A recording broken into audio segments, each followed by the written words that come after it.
اب اگلا جو سوال ہے وہ بامبے سے ہے، ڈاکٹر عارف خان صاحب کا، کالینا سے۔ انہوں نے کہا ہے کہ مولانا میرے کلینک کے اندر بہت سارے پیشنٹ آتے ہیں جن میں بہت سے غیر مسلم بھی ہوتے ہیں جو مجھے نمسکار کہتے ہیں، تو کیا اس کے جواب میں بھی ان کو نمسکار کہہ سکتا ہوں؟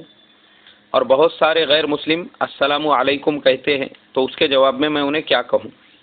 ڈاکٹر عارف خان صاحب، اس کا بھی جواب میں پہلے دے چکا ہوں، پھر ایک بار مرتبہ آپ کو دے رہا ہوں کہ غیر مسلم اگر ہم کو نمسکار کہے تو ہم نمسکار نہیں کہہ سکتے ہیں۔ اس کی وجہ یہ ہے کہ نمسکار کا مطلب ہوتا ہے کہ میں آپ کو سجدہ کر رہا ہوں، آپ کے سامنے اپنے سر کو، اپنے پیشانی کو ٹیک رہا ہوں، تو مسلمان یہ نہیں کہہ سکتا۔ مسلمان اپنا سر صرف اللہ کے سامنے جھکاتا ہے۔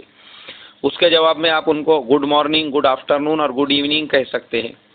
اس کے علاوہ اگر وہ آپ کو السلام علیکم کہتے ہیں تو آپ جواب میں وعلیکم السلام ورحمۃ اللہ نہیں کہہ سکتے، جواب میں صرف وعلیکم آپ کہہ سکتے ہیں، کوئی حرج نہیں ہے۔